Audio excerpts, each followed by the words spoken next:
Hey, soul family. I'm out in nature, taking my walk. Ooh. And I'm reading two books. Um, Psycho-Cybernetics by Maxwell Maltz and Becoming Supernatural by Joe Dispenza, right? So let's get into it. This topic is about fight, flight or fight, and why the generations before us, our great grandparents and grandparents died young.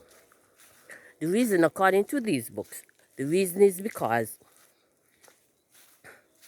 our minds do not know when something is actively real or something is vividly imagined. So back in the day, during slavery and times after that, our forefathers and our foremothers did not know how to shut down the flight or flight mechanism within their minds. So they were always living in active adrenaline, active stress, shame, guilt. They were actively, every day they wake up with the same stress, wondering how they're going to make it through the day, how they're going to live, how they're going to eat. They were constantly in that mood. And if you're constantly living in that mood, your body's going to get deteriorated and die before. But our bodies are wonderful mechanism. We are walking around with powerful machines, supernatural machines, and given the right conditions, our bodies can heal themselves, right? So, if you constantly wake up in the past, you wake up with the same things that happened yesterday, you wake up with the same stress that happened yesterday, you wake up with the same worry that happened yesterday, and you keep living the same day over and over and over, the same scenario. You create all this scenario so your body don't get to digest the food. So that's why you're always in flight or fight. So how to get out of that position? You have to get into the rest and digest. When you get into the rest and digest, then your body can ease itself into becoming at rest. So you need to take natural nature walks. You need to breathe, do breathing techniques. You need to do yoga stretches, just simply to calm the nervous system, because your nervous system and your brain actually controls the entire system of your body. The sympathetic system controls your entire being. And that's why that's why dogs die young in dog years, because they kind of shut off that mechanism within them. They are programmed to be that way. The ears are so heightened that the least thing trigger them. So they get up and they start to like overhype the fear. They overhype the fear. They overhype the fear, they overhype the stress, they overhype the worry. And so they die young. And that's why different animals, out in the Serengeti, a lion would chase a gazelle, and then the gazelle, wherever it is, he would chase a gizzard, and the gizzard would run and outrun it. And then in the next second, you see the gizzard eating, because it shut off that mechanism, that stress, that worry, that fear mechanism. But we are at a higher advantage than the animals. Our forebrain is more developed. So we have the mechanism to be creative.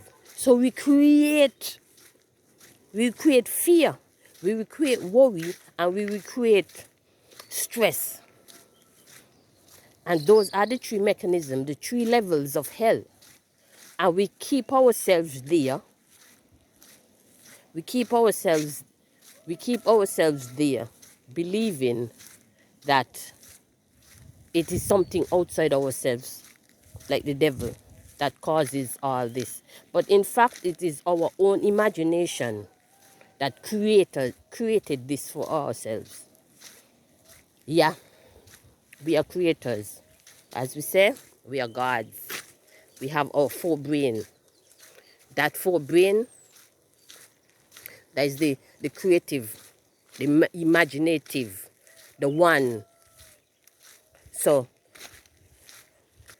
to get into the rest and digest, we have to pull ourselves out of the flight and fight. It's not going to be easy. It might take a year, might take 2 years, might take a week, depending on how long you have been in that. But being out in nature, seeing the greenery, seeing the blue, calms the nervous system. Breath work, journaling, yoga, dancing, those kind of things get you out of the fight and flight mechanism.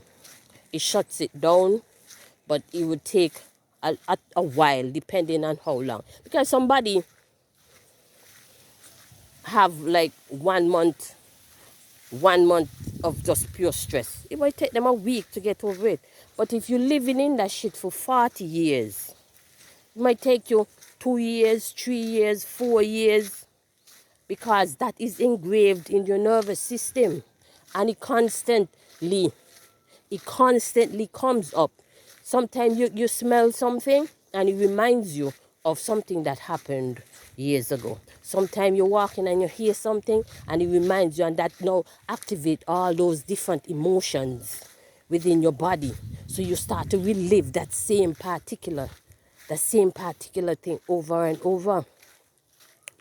And most women in fight and flight after they become a mother, because they constantly wake up and wondering how the child this and how the child this and how the child, you know. So they're in fight or flight. Yeah. So being a mother stress the fuck out of people. Yeah. So I don't fault anyone when they say they don't want to be a mother. Stressful, because you have to look after yourself, and you shut down that part to look after another human, and make it even worse if the father is not present. So that's why a lot of young mothers look twice or 3 times the age. Yeah, it's stressful like frig. You cannot shut down that mechanism when you become a mother unless you have help. Yeah, you abandon those children. Yeah. And men live in that because they give away the power through sexuality.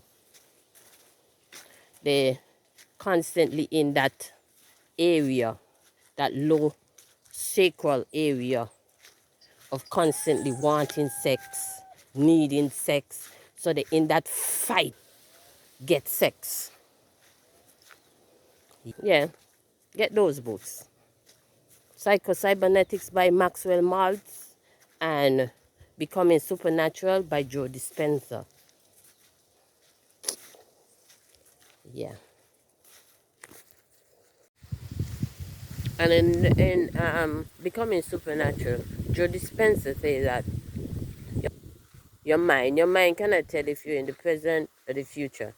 So if you want a certain life for yourself, you have to start to feel it, the emotion of how it would be if you are living in that particular life right now. So if you want a particular job, how would you feel if you get that job?